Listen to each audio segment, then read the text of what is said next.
trauma to me seems to be a toxic cocktail of shame, fear, anger, and insecurity. But with a glass, not its contents, right? Welcome to the Adoption Roadmap Podcast, your go-to guide through the beautiful, complex, and transformative journey of adoption. I'm Rebecca Gruenspan, a single mom through adoption consultant for over a decade, author of the Adoption Roadmap book, and your trusted guide. In each episode, we dive into real experiences, expert insights, and the raw, honest truths that you will need to navigate your journey. Whether you're just beginning, in the thick of it, or well past placement, you'll find support and community here to help you navigate this unique path with confidence and love. Adoption isn't all rainbows and butterflies. It is life-changing and worth every bit of effort. Let's learn, grow, and journey together on the Adoption Roadmap Podcast. Simon, describe adoption in 3 words. Oh, you got me there. Just what I'm used to. Welcome to another enlightening episode of the Adoption Roadmap Podcast, where we dive deep into the unique experiences and insights that shape the world of adoption. I'm your host, Rebecca Gruenspan, and today we're honored to have Simon Benn with us, a remarkable individual whose journey as an adoptee has profoundly influenced his life and the lives of many others. Adopted at 5 weeks old, Simon has spent his life navigating the complexities of identity, trauma, and healing. A pivotal moment came when he discovered that his cherished teddy bear was a gift from his birth mother, unleashing a wave of emotions that propelled him on a quest for understanding and recovery. With over 400 interviews on his own podcast, Thriving Adoptees, Simon has spoken with adoptees, adoptive parents, birth mothers, and adoption professionals, gathering invaluable insights along the way.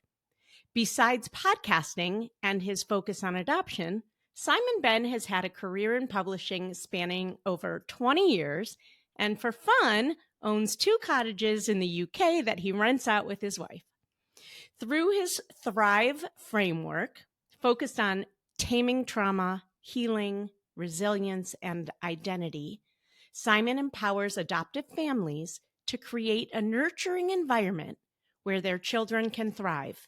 He believes that trauma does not define us. Rather, it is part of our journey that can lead to growth and connection.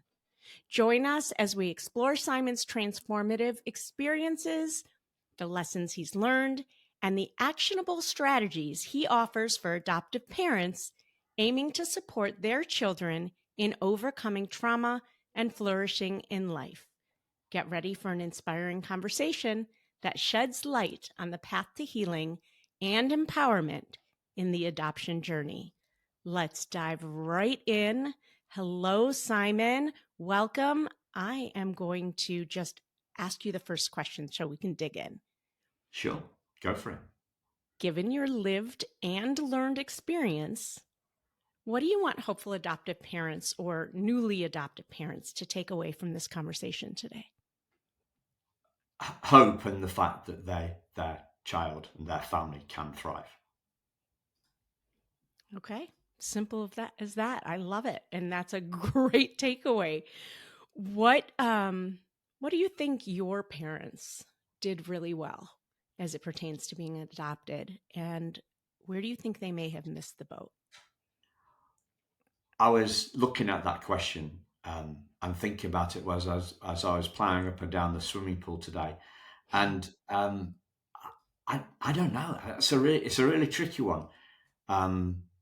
The only thing that I could come up with that was perhaps slightly off was my dad was very fixated and with work, and Mhm. if I think he could have spent a little less time working and a bit I of more think time most kids playing. would say that about their parents, huh? Yeah, I don't. The other thing is, I really don't think it's fair to judge parenting in the 1960s and the 1970s with trauma knowledge of the of where we are now in 2024. The Primal Wound book didn't come out till 1993, Mhm.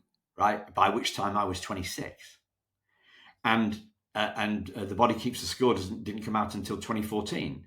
So it's only 10 years ago, right? So at that age, I'm 47. So like it was a different thing. It was a completely different thing. The lack of knowledge about trauma, just the trauma knowledge just wasn't there. So it's kind of tricky to compare now and then, I think.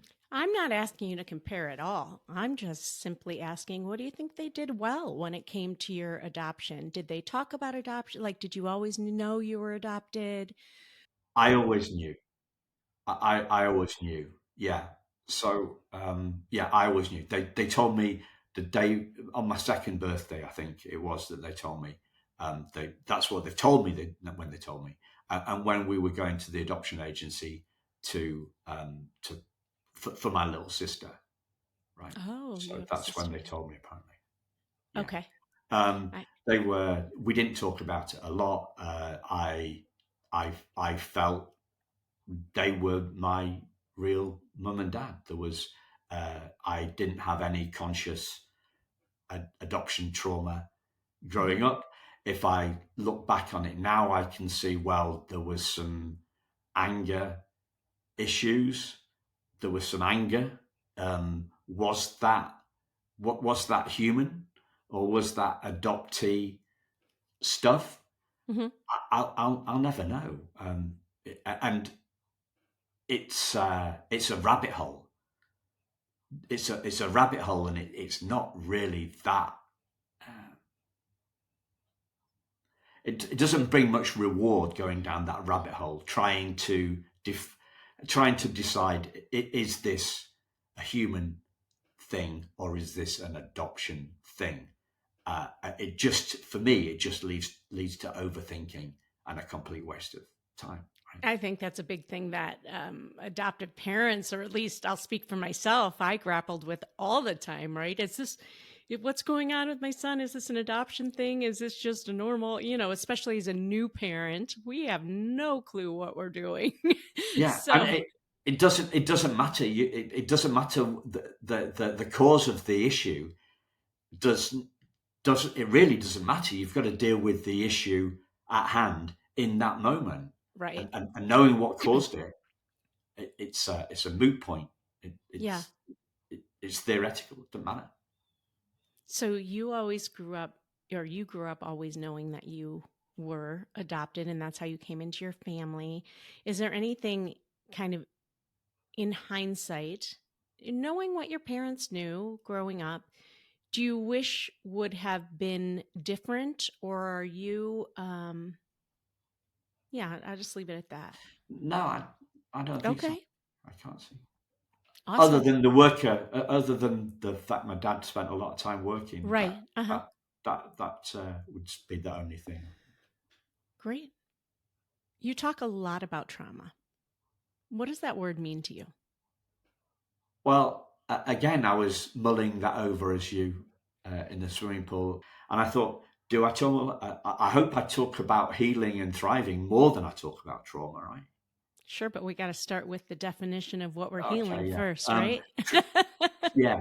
Trauma to me seems to be a toxic cocktail of shame, fear, uh, anger, and insecurity, but with a glass, not its contents, right?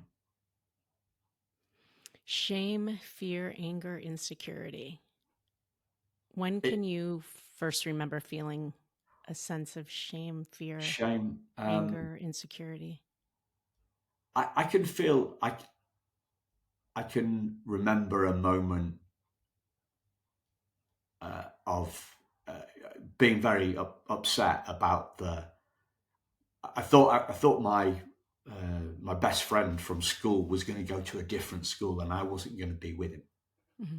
And that was when I was about 8. Mm-hmm.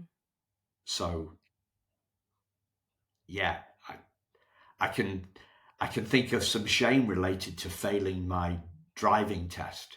At So does 17. trauma have to have all of those things to be trauma, or those are the things that it includes? Well, I would say that those different people have different amounts.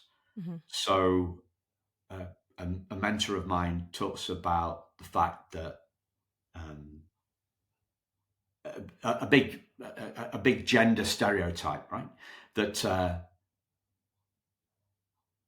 women cry and men fight, Mm-hmm. right? So you've got two sides of a trauma coin. One side is the female trauma coin, which is going to be about upset and tears, and the other side of that is going to be the anger. If we're looking at a real gender stereotype kind of view of trauma and the human condition, right? Do you remember when you started, or when you had a sense of trauma in your life as it pertained to adoption? When I was 40, Is that the first so time that you yeah, think that, at least cognitively, that you experienced? Okay. so yeah, we use this term within adoptee land called coming out of the fog, Mm-hmm. right? So that's when we realised that the adoption has influenced us, and we hadn't spotted it before, right? And Mm-hmm. most adoptees come out of the fog in the 40s, I think, from what uh, I've heard from other adoptees, 40s and 50s, 30s, 40s and 50s, maybe. So until then, we're very confused because like we're feeling some stuff, and some people are feeling more stuff than others, and they don't know the cause of it. They haven't had that attribution. They haven't Mm-hmm. made that attribution. So, and that's really important. That's really important because the kids are confused, right? And they don't, especially if it's a pre-verbal trauma, they don't know. We don't know, Mm-hmm. right? So adoptive parents have got to know that as well. Got to know that. And a fellow podcaster, an adoptive mum called Beth Siverson over on the West Coast, she does Unraveling adoption. unraveling Yeah. adoption. Yeah, Mm-hmm. she talks about the moment that she came out of the adoptive parents fog, right? Mm-hmm. Which is her realizing that her son Joey has trauma. So she didn't until then.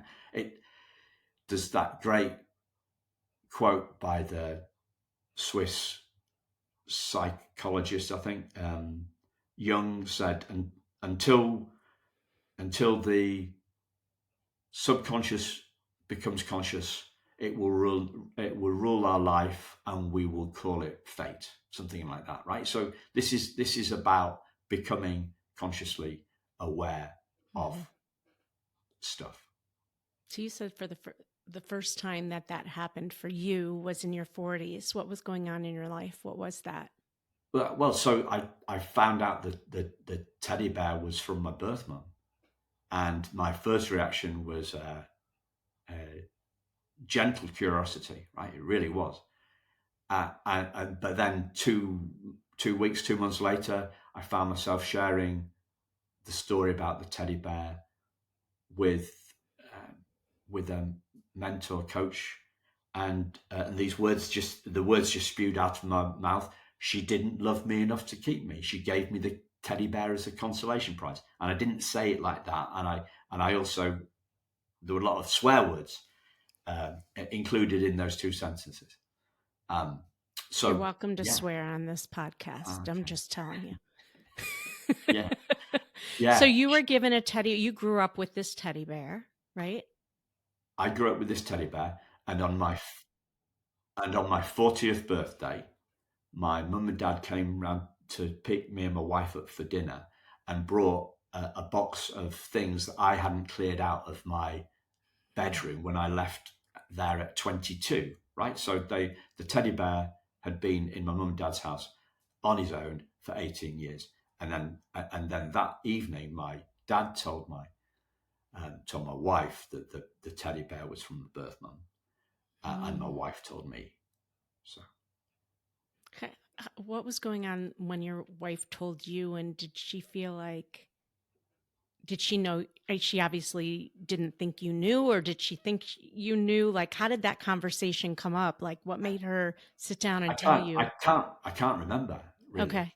I, I'm 57 now. 17 years ago. I can't remember, but I can't remember the background to the conversation, Hmm. other than that I shared it with you. Uh, but I can remember that my reaction was, I wasn't immediately angry at Uh-huh. that point. The anger came later, and the Mm. words, the volcano came off.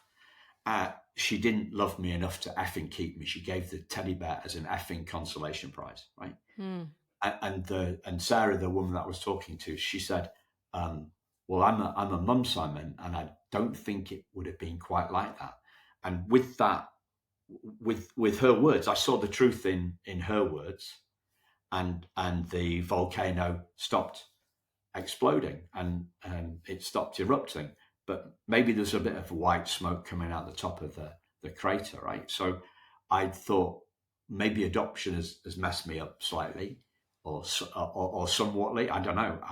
And around that time, within a year about that time, I finally had some business success, and that hadn't done it for me. I thought that was going to stop me worrying about the future. So the two things really came together to so my antennae were up. I was like, well, where's happiness?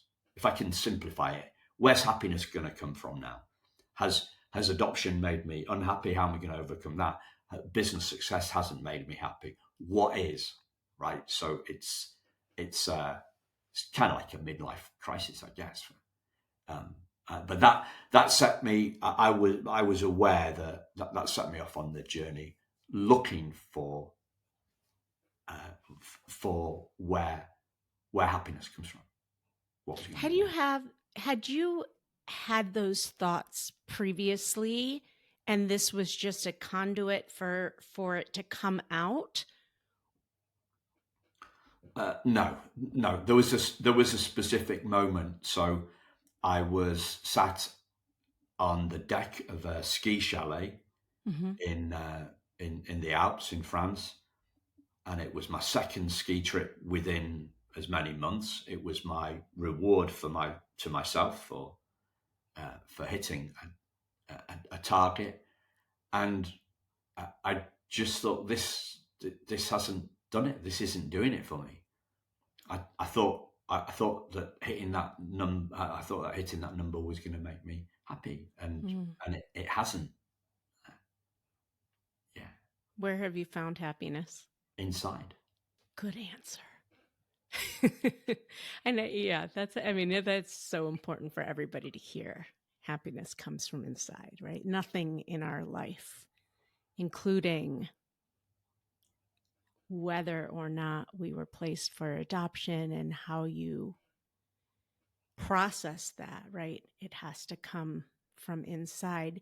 It's When, under our psychology. what do you mean? I can only express it with metaphor, right? Sure. So I'll go for it. So we're in the fog, Hmm. and we can't see clearly. And then the fog lifts. Something happens. The fog lifts, and we see the storm clouds of trauma, and it's chucking it down with rain. Right, it's black clouds, rain shooting down, and then there's a flash of lightning, we see a bit of blue sky, but the lightning is the recognition that we are the sky, not the trauma, not the feelings that come and go. Mm. And so that sky is the expanse. It's at peace. It's at peace. It's not content. The sky never complains about the trauma clouds. The sky isn't upset. The sky isn't insecure. The sky isn't angry. The sky's not worried about the clouds. The sky's not touched by the clouds. And we're the sky. We're not the clouds. Mm. And so the next time a storm cloud rolls in, we're not as scared. We're not scared as we were last time. And so life goes on, and we're less and less scared of the trauma. We're more interested in who we are than how we feel. Simon, you've recently posted on Facebook, although trauma feels like it consumes us, what it really does is conceals us. Our essence is hidden, not harmed, buried, not broken, unwoundable, not wounded. Break that down for me. Is this what you're trying to say?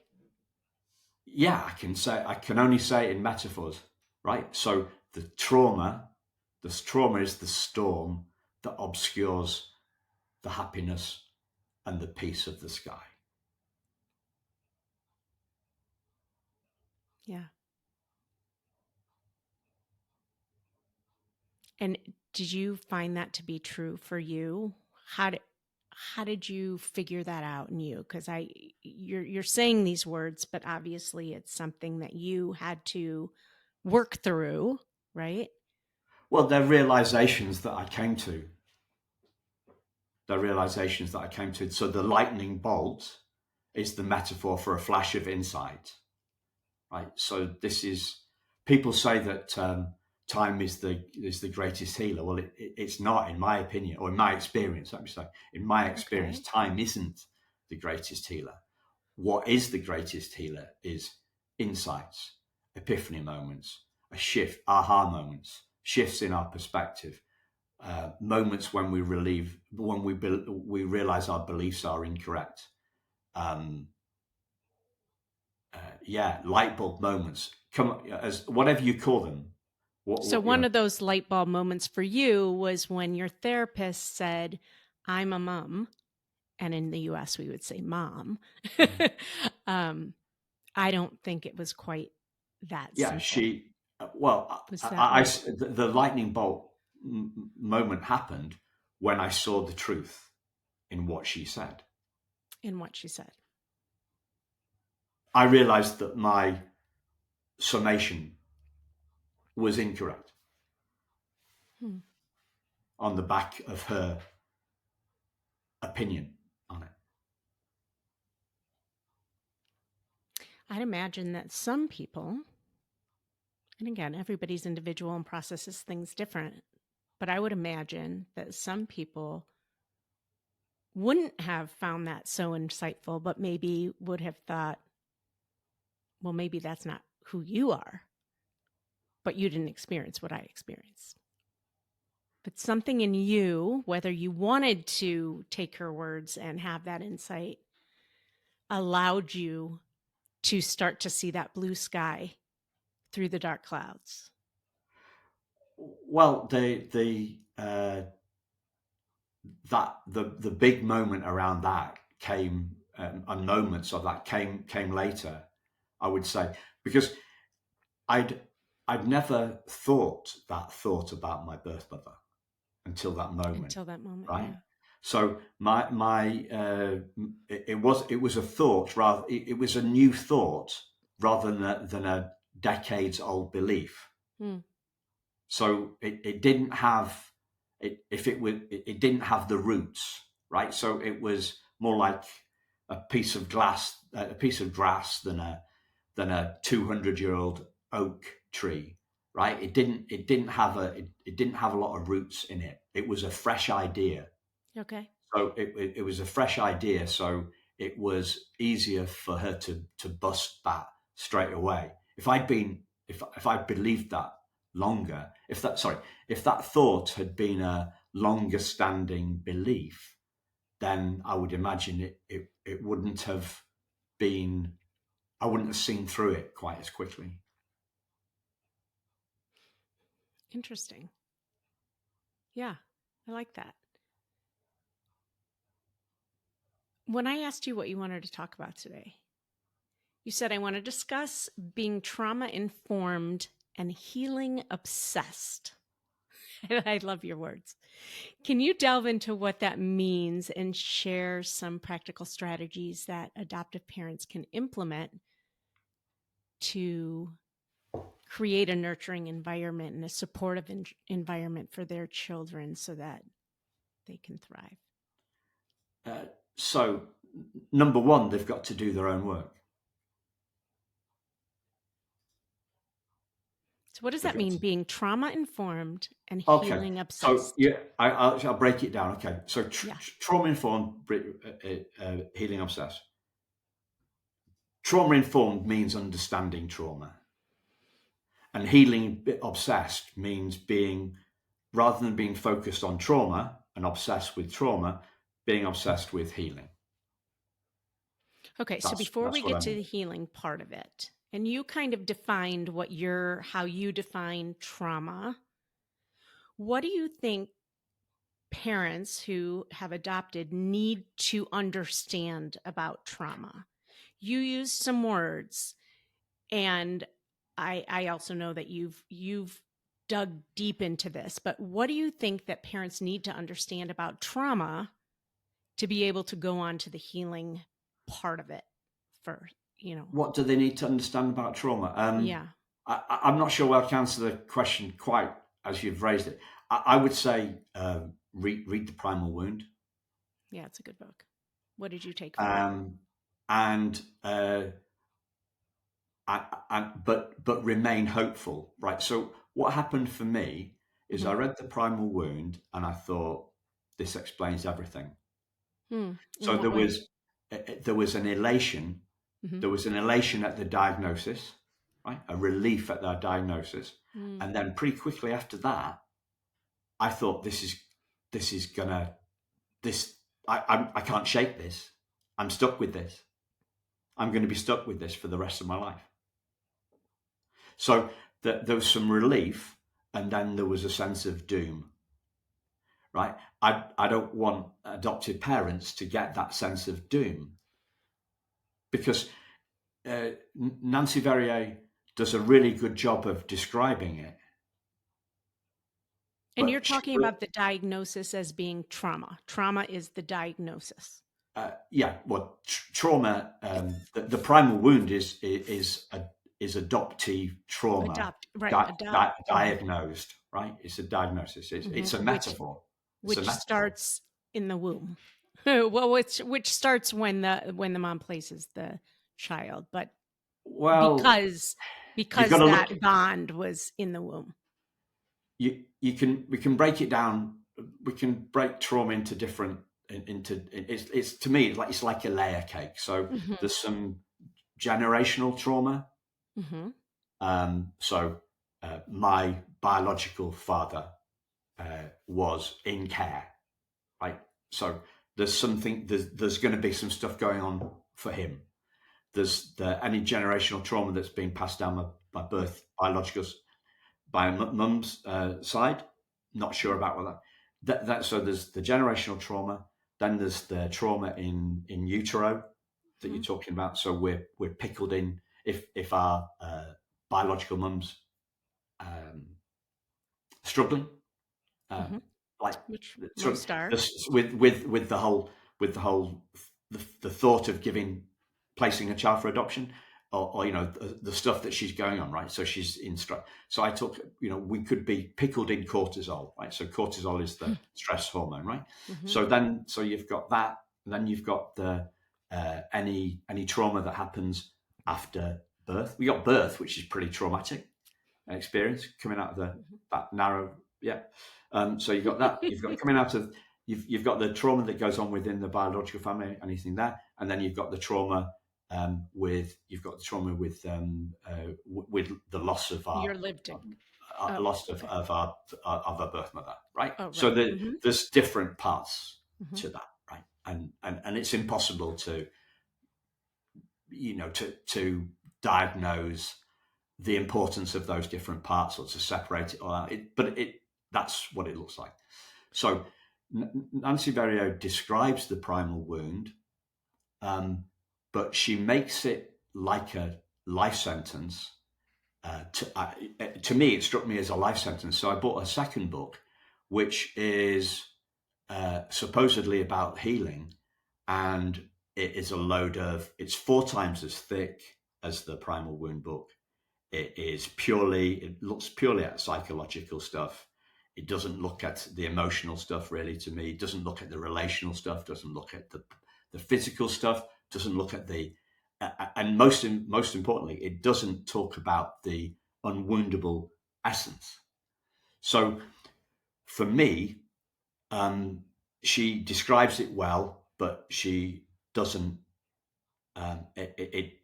She does even in the second book. She doesn't actually describe the healing process well, or in a practical way, and that's probably why it sold a lot less copies than the first book. So you can look at the number of reviews, right? So the number of I can't remember exactly what it is, but it's something like 1 to 100.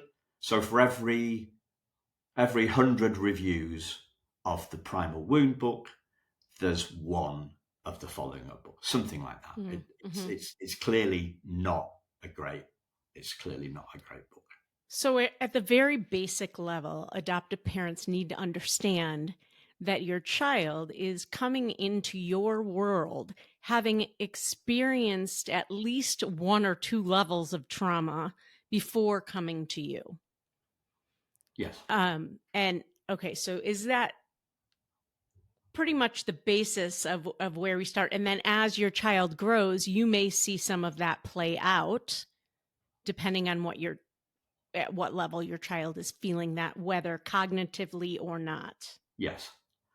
Okay. The other thing you got to bear in mind is there's no such thing as one primal wound. So different peoples have different sizes of wounds Mm. to put. So my wound, I would say, was like a paper cut, right? Very small. Whereas other adoptees have much bigger wounds. I think it's a spectrum. It's a spectrum of wounds. Yeah. Interesting. I've never heard it described like that. Cool. Me neither. It just I came out. no. I came up with that. Because I've interviewed like 350 Yeah. or so adoptees. I think that's what has struck me, that different people have different size primal wounds. Yeah. Okay. So now we got the trauma informed. I mean, at the very basic level, and you need to dig into that and understand what it means a little more. And now we get to the healing obsessed. Correct. Talk to me a little bit about that. Healing obsessed. Well, the first thing is to recognize that very deeply that your child is not their trauma. Mm-hmm. So it's that the fundamental thing is this separation. This, realizing that the clouds and the sky are two different things. The sky is who we truly are. The trauma is merely the clouds. Mm-hmm. I think And also the yeah, deeper go ahead. you, yeah, and you said, what are the practical? You asked me about the practical strategies, Mm-hmm. right? So the practical strategies are adopted parents have to do their own work. Tell me more.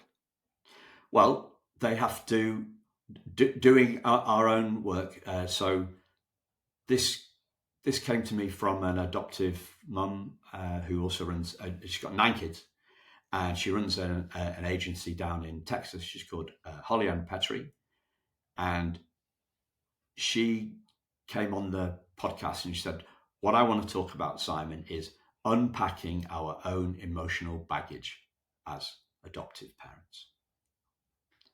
So that's I'm an adoptee. She's an adoptive mum. She's got 9 kids and she runs an adoption agency. I don't know a lot about raising adoptees. I know about being an adoptee, but I don't know anything about raising adoptee. And I don't know anything about raising kids either, because me and my wife haven't got any kids. So I listen to the person that knows what they're talking about. And she says, unpack your own baggage as adoptive parents. So doing the work is that. It's unpacking our own. And what that does is it creates capacity within you. It creates capacity within you, the adoptive parent, to rise to the challenge of raising kids who've got trauma. So we had that. Did we talk about this last time? There was that meme that went around a few years ago. Keep calm and carry on. Remember that? Keep Yeah. calm. Everything was Mhm. keep calm and carry on. Mhm. Right. So what we're talking about here is that instead of that just being a bumper sticker, that being your lived reality as an adoptive parent. So the more capacity you have within yourself, the less triggered you are by your kids' behavior. So many therapists and different people in the space, they say to me, what parents come knocking on our doors because of their kids' behavior, right? They can't handle their kids' behavior. So what doing our own work does is it allows us to handle our kids' behavior, to be triggered less, to be calmer, to be more content, more able to be able to absorb and stay grounded when they are, what we would say in the UK, kicking off, right? So doing our own work as adoptive parents to grow in our capacity to handle what's going on for our kids, to stay calm, to be the eye in, to be the peace that is the eye of the storm of trauma. Before we go on, we're going to take a quick break, but don't go away. We still have so much to talk about. Hey there, Adoption Roadmap fam. Are you ready to take the next step on your journey to parenthood? If so, head over to our website and take our quiz. It's called, Are You Ready to Adopt? It's not just about testing your knowledge. It's about making sure you're emotionally and practically prepared for the beautiful, complex journey of adoption. Let's make your dream of parenthood a reality. Go to rgadoptionconsulting.com and take the Are You Ready to Adopt quiz today. That's rgadoptionconsulting.com. The quiz is free, and it will let you know where you are in the process and if you're ready to jump into your adoption journey. So doing our own work as adoptive parents to grow in our capacity to handle what's going on for our kids, to stay calm, to be the eye in, to be the peace that is the eye of the storm of trauma. I think that's great advice for any parent, however you become a parent, right? Because we get triggered a lot. And the bigger layer here for adoptive parents is that, and something that I have experienced personally as an adoptive mom is I have a certain personality. My biological family has certain personalities. We've known that, we've known how to how to dance, right? Our whole lives together because we're very similar in the way we were raised and blah, blah, blah. And then here comes a child coming from a whole different genetic pool that has an extremely different personality from me, different likes, different dislikes, different, and understanding how to dance with that is something that most of us have to have to figure out, right? Um, Definitely doing the work to understand your own triggers, because you will be triggered by things you don't even realize are a trigger. And also educating yourself on what adoption is, and starting with the primal wound, understanding that adoption at the very essence begins with trauma is an important, even though that is a word that's thrown out all the time now. And, and some people are just sick of hearing this word. So The whatever you trauma call word, it, yeah. yeah, the It, trauma word. it's much overused. I want to take you back to explain or to suggest some bit of contradiction here, right? Okay. So you talked about, on one hand, you said, where did I find happiness? And I Mm-hmm. said within, Mm-hmm. and you said good answer, Mm-hmm. right? Feelings are an inside job. Mm-hmm. Feelings are an inside job, right? So we're saying that feelings come from us, not to us. It's an inside job. It's going Mm-hmm. on with inside us, right? So that fundamentally challenges the idea of being triggered, because triggered is talking about external stuff. Mm-hmm. And so you can't have it both ways. Either feelings are an inside job or feelings are not an inside job. So doing the work, part of doing the work means a deepening of understanding of where our feelings come from, because they are an inside job. However, our society, we're all raised on this idea. We have this, we even have it. Do you have it in the States, this thing? Miserable weather? Of Miserable weather. course. Yeah. So there's this idea that the rain makes us miserable, Mm-hmm. right? That's what everybody Mm-hmm. believes, Mm-hmm. right? That's what everybody believes. So how does that work? I mean, how does that work? It's feelings are an inside job. So doing our work is part of doing our work is realizing at a deeper level and more profound level that our feelings are our business. They're coming from within us. And if that means that we see our own sovereignty more of the time. Of course, I'm triggered, but I'm triggered a lot less than I used to be. Mm-hmm.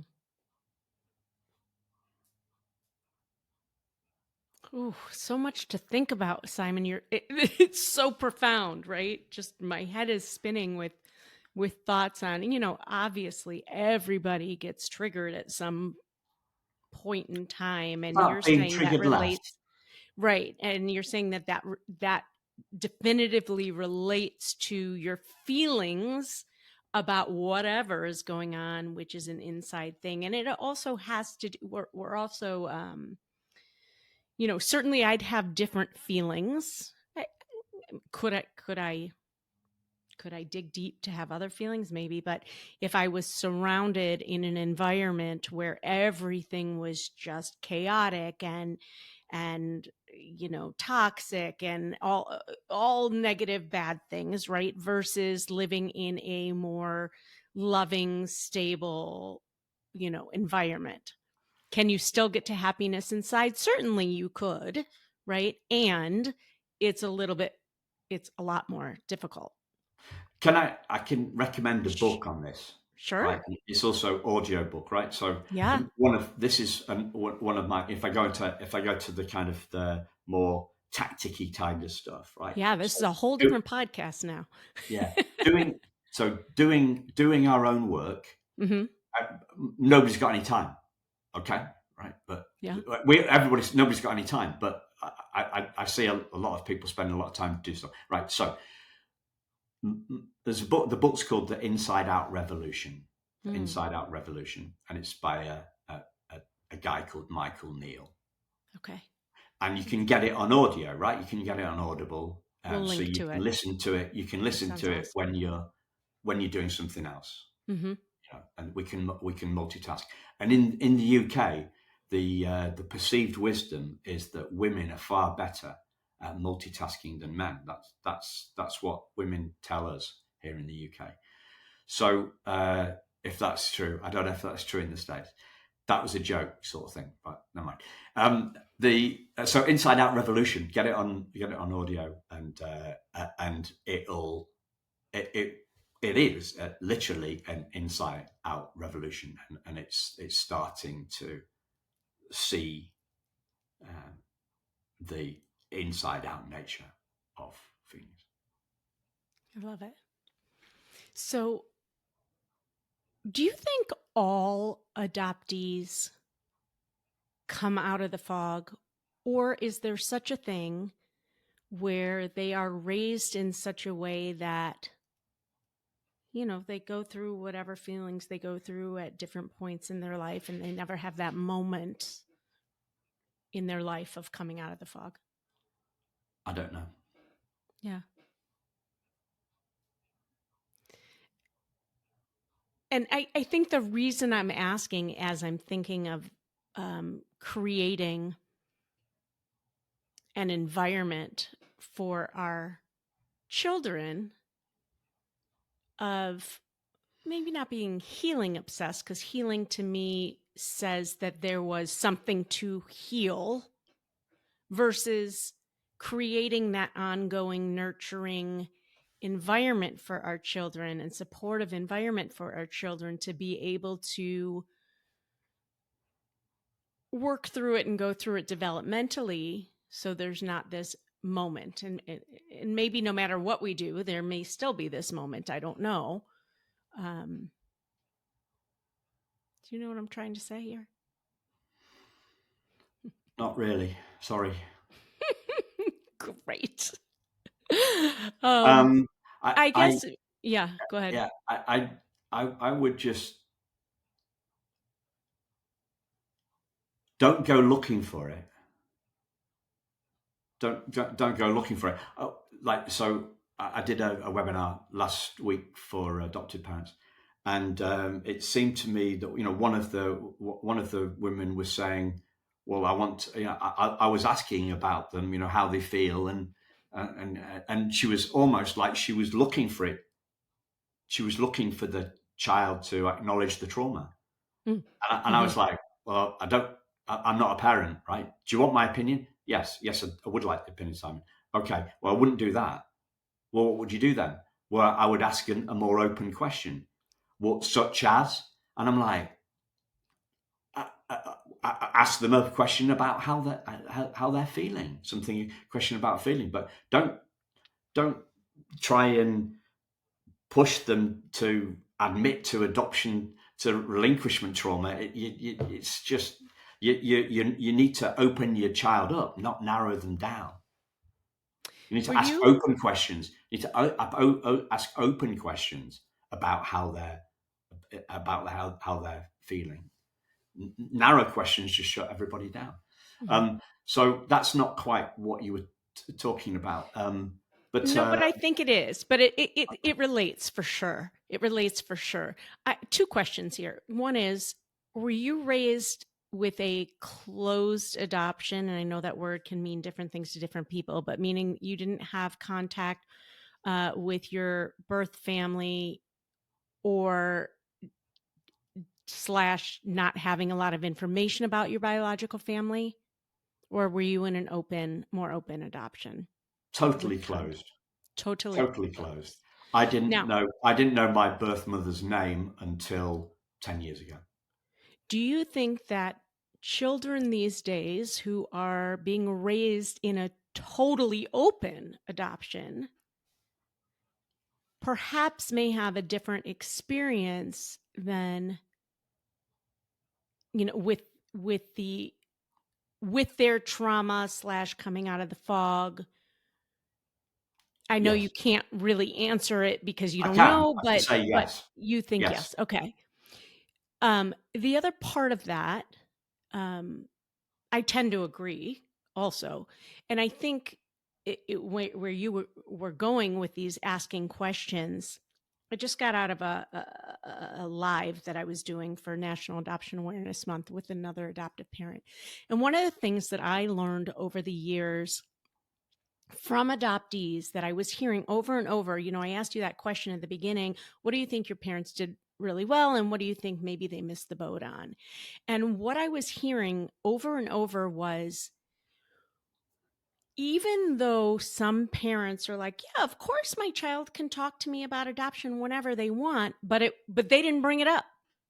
And when they didn't bring it up ever, that child's not going to just suddenly think it's okay to start talking about their adoption because it's never brought up, right? They think then they are that says to them, "Oh, we don't talk about adoption." Versus, even if you were to every once in a while say, "Oh my God, I just met this woman today named so and so. It reminded me of your birth mom.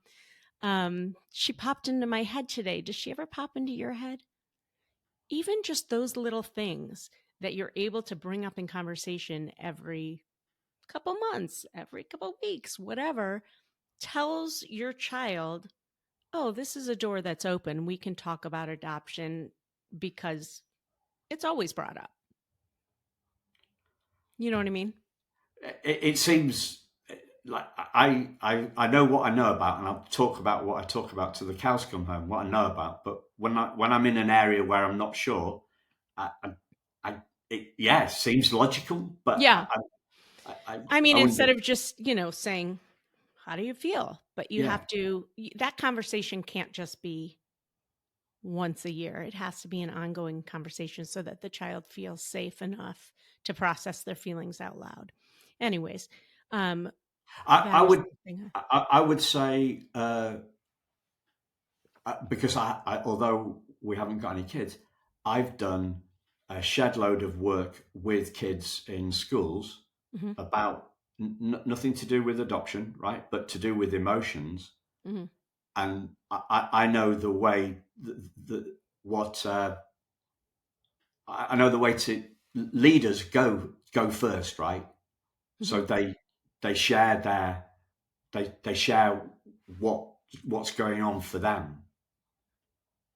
Like so, one of the things that I used to touch on for a couple of minutes in a workshop I did with kids was me being bullied, and that wasn't adoption related, by the way.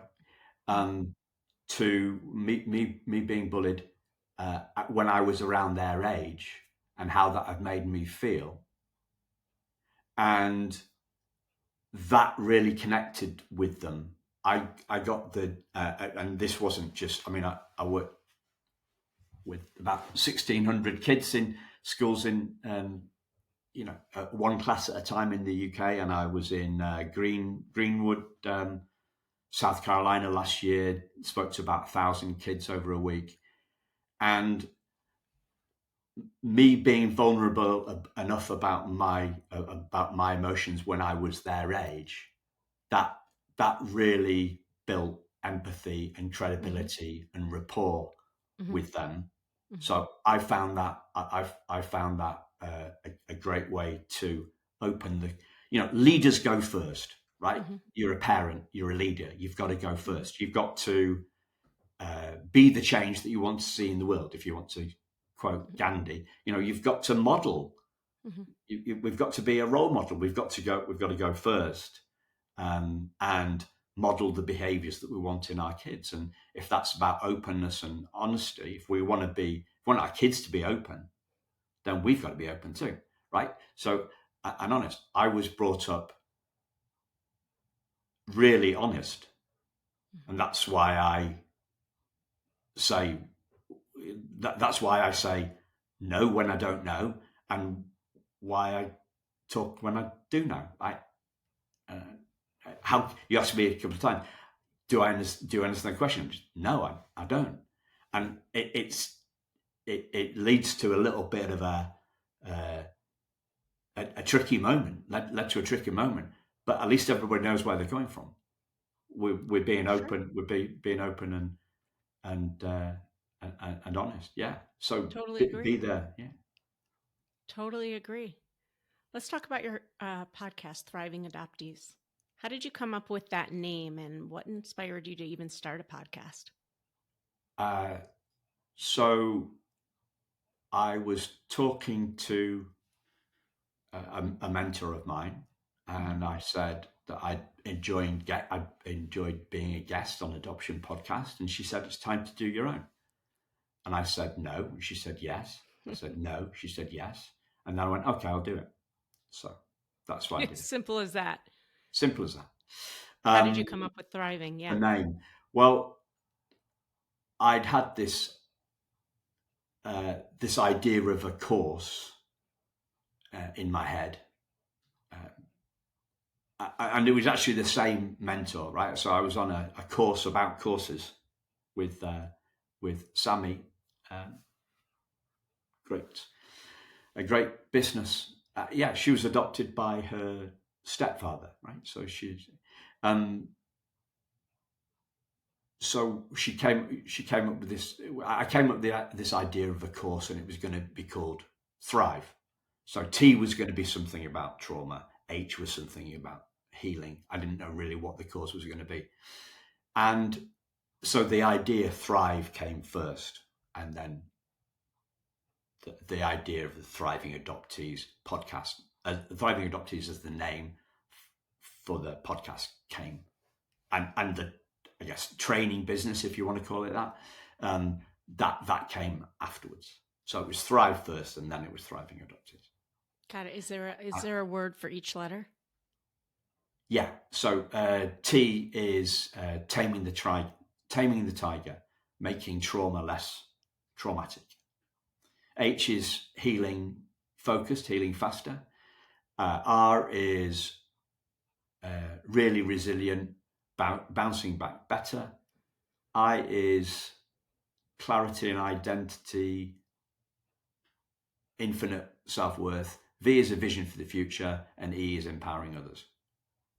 Love that. When did you start the podcast? 3.5 years ago. And what's been your biggest takeaway from it thus far? That people aren't very good at describing what healing is,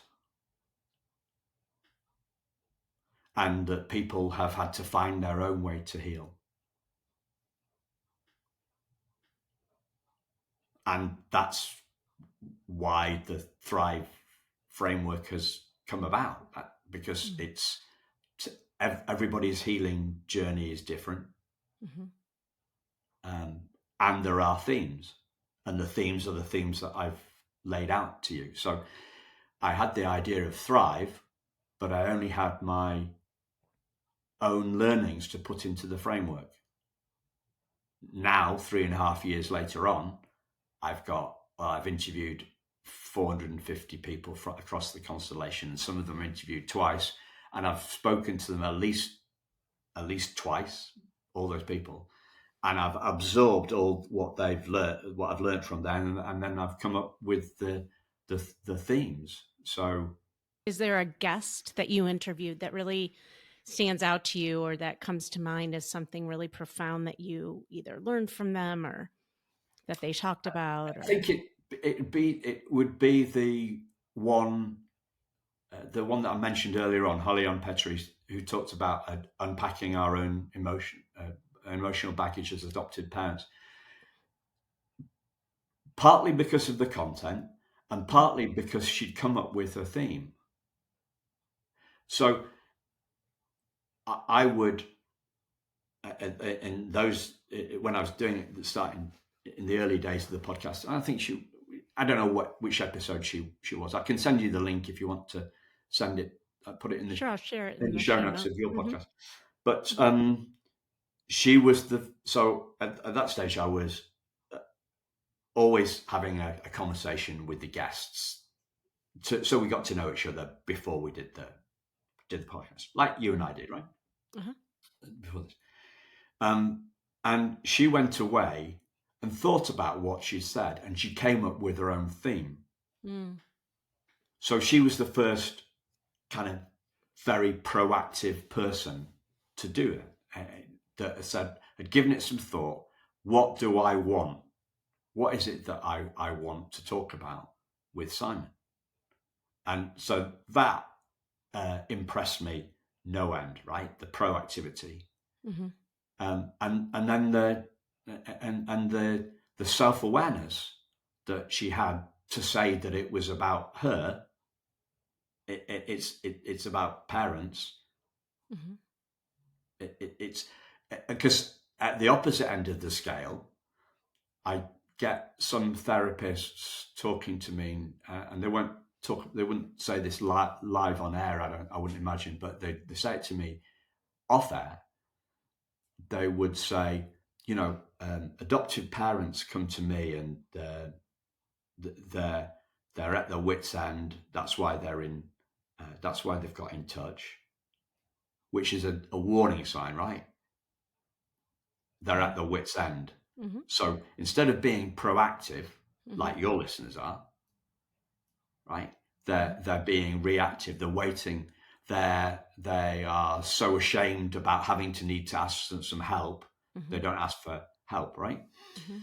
Mm-hmm. So I think proactive is really big, Yes. and but that those parents would ring those therapists and say, essentially, fix my child. Yes. Well, your child's not broken. Mm-hmm. You just don't have the capacity to handle what they're throwing at you, which leads back into unpack your own emotional baggage, create the capacity within you to, and it's a tough message. It's a tough message, right? Yeah. If I was being a therapist and I was selling to, because they want the job, right? They want the gig. They want to help people. They want to help the gig. So they've got to be really careful about it. Whereas, yeah, it's got to be really carefully. It's really, you've got to manage that conversation. And yeah, I read a book about emotional intelligence about, I don't know, 25 years ago maybe, and it starts with us. There's four quadrants to emotional intelligence, and the first one is about us. It's about us doing our own work. Yeah. So, and that's it's all what it's all about. We tell every single one of our families that we work with that it's a really good idea to start working with an adoption competent therapist now, because it's not a matter of if, it's a matter of when they're going to want somebody in their back pocket.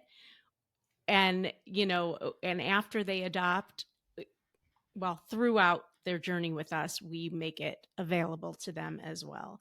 But after they adopt, I say, this is no, I say it's not about you, it's about your child now. And in order to make it about your child, you have to recognize your own triggers.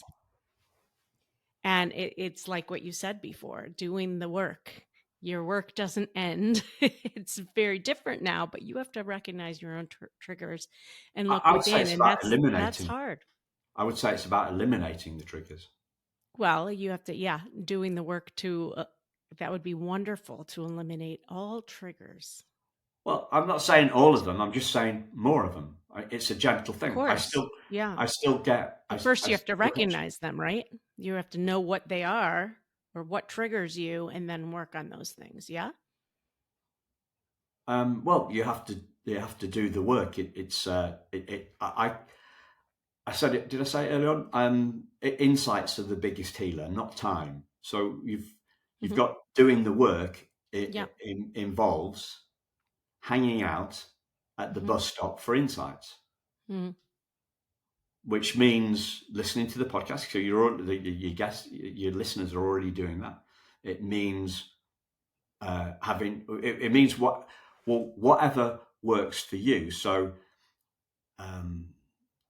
like therapy might not work for you, or reading books might not work for you, but videos work for you. Right. It's about trying different How it works. things Mm-hmm. to find out what it is that works for you. It's about the shift in your life is about the shift. Healing is healing, growing, learning, whatever is about. It's about the shifts in our perspective, not the means to the shift. The therapy is a means to an end. The end is that we're looking for is more capacity, being triggered less of the time, being triggered with maybe quieter explosions, right? Mm-hmm. Mm-hmm. Triggered less, Mm-hmm. bouncing back quicker, Mm-hmm. finding our feet again, not being off course for as long. It's all those things, and it's an exploring that, but exploring from people that are ahead of us on the learning curve, right? I want to learn from somebody who's got more of their shit together than I have. You talked about exploring different ways that work for you best in order to learn that. And I know for you, I read something about somatic therapy. Can you talk a little bit about what that is and how that's worked for you and how you even figured out that was a thing? So last year, I interviewed a lot of adoptees who do therapy for fellow adoptees, Mhm. and all of them were talking about pre-verbal trauma, pre-memory, pre-verbal trauma.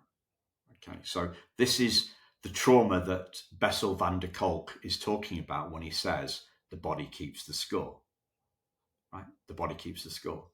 So I think that soma is Latin for body. I'm not 100% sure, but I think somatic therapy got its roots. Uh, the roots of the word are something to do with body. So what we're talking about here is unconscious trauma, and they say it's stored in the body. Now that's a bit of a challenge because all our cells in our bodies are replaced every 7 or 15 years, depending on who you're talking to, right? So last year I did some therapy, and most therapists will have different techniques and different, what do they call them? I can't remember what they call them, but they're Modalities, yeah, modalities, different. yeah. Uh-huh. So most of them will be mixing their modalities. Yeah. Hmm. And I did some work with a therapist, and it benefited me. And then she retired, I think. So this is a really interesting thing. Just a little bit of a quick story, but she she said that she was thinking of retiring, but she wouldn't leave me in the lurch, Hmm. right? And and then she did exactly that. So we had this conversation kind of mid December last year, and she said, "Well, I'm not working over Christmas. I'm working back in." So I booked her. I said, "Okay, well, 4th of January is my birthday, so how about I come on? How about I come on that day?" And she said yes. And then on the 3rd of January, I got a text from her saying, "I've enjoyed working with you, um, but I'm unable to do so anymore." Um, and and I wasn't bothered, right? So something within me had changed, because I think I would have been. I'm a man of my word. Like today, me messing up on the times for our conversation today. I was not particularly pleased with myself around that, right? Because if I'm saying I'm going to do something, even if I messed up. Yeah. Anyway, so she said that she wasn't going to leave me in the lurch, and then she did exactly that. Uh, so we have to be careful, really.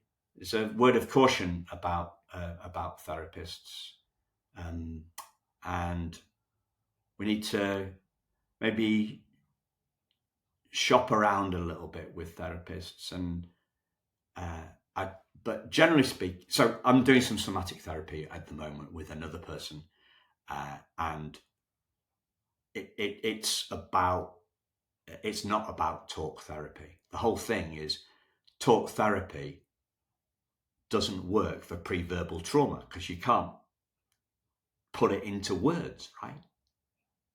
So somatic is looking is more of a, they call it somatic experiencing, right? Because it's not like it's tracking what's going on talking about what's going on in your body, and Sounds really gentle interesting. stuff. It's good. Yeah, and so be very.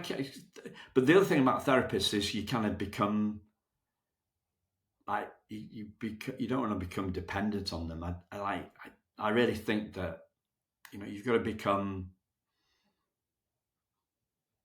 Yeah, so I'm going to be listening to a session later on a webinar that's running, becoming our own therapists. Mm-hmm. Well, some of it probably goes back to being triggered less, right? It's probably a lot of that same stuff. When you learn how to be triggered less, you've done a lot of work, and then you understand how to do that work and how to be triggered less. And I would imagine that some of it overlaps there, how to become your own therapist. Yeah. That said, this has been such an interesting conversation, as I knew it would be, because you go deep, and you really make people think. I love it. What do you want? What piece of tactical advice can you leave adoptive parents with, or hopeful parents with? If nothing else in this whole discussion, what can they walk away with or do to help them understand the trauma and focus on the healing? Uh, uh, uh, we talked about doing your own work, right? We talked about the therapies or going within and recognizing your own shit and working on it. Is there anything else that you want to Yeah. leave them with? So I've name checked Michael Neal and recommended his book. Mm-hmm. The one thing that I would the one thing I would say to anybody, so it is to get a book called "You Are the Happiness You Seek" Mm-hmm. by a guy called Rupert Spira, and read that. Or if you wanted something a little bit more bite sized, put Rupert Spira put Rupert Spira trauma into YouTube and hear what he's got to say about it. So that's two things. Or listen to the Thriving Adoptees podcast. Love it. I will link that too. Thank you so much, Simon. Before I let you go, though, I'm going to ask you a couple rapid, quick fire questions. If you could travel anywhere in the world right now, where would you Maldives. go? Sounds beautiful. As someone who has been interviewed and also hosted many guests, what's the quirkiest question you've ever been asked, or maybe your favorite question? Can you recall? Does anything come to mind? What is healing? Do you know the answer? Well, I asked you that. Seeing that we're whole. Name a person or organization who has impacted your life as it relates to adoption. Rupert Spira. I love it. Thank you so much, Simon. Remember, success is a continuous journey. If you find yourself veering off course, just steer back onto the roadmap until you reach your destination. And whatever you do, never lose hope. Hope is that light inside you that will lead you to your dreams. I appreciate you being and sharing your insights with us, Simon. Can I leave you with one more thought? Of course. Right. We're all, a lot of us are seeking enlightenment. Mm-hmm. But we are the light, but that light has been darkened. That light has been darkened? And darkened, yeah. What does that mean? Well, we're the light. Yes. We're looking for what we are, Mm-hmm. and our light has been darkened. So it's light. Finding the light is about is an excavation job, right? It's an uncovering. Yeah. It's an uncovering job. It's realizing that we are the light, but that our light has been darkened. It's like finding that blue sky. Exactly. Same thing, different metaphor. Yeah. Thank you, Simon. Well, I hope you enjoyed that episode of the Adoption Roadmap podcast. If you did, I have a few favors to ask of you. First, please hit subscribe so you never miss an episode. And while you're at it, I'd love to hear your takeaways. Please write a review and let me know what you liked. And if you have a question or a suggestion on what you'd like to hear, I'd love to hear that too. Please shoot me an email at support@rgadoptionconsulting.com and let me know what you'd like to hear about. And if you have a question, I may just answer it online. Thanks again for listening. Tune in every Wednesday and Friday morning for a brand new episode of the Adoption Roadmap podcast. Until next time, bye-bye.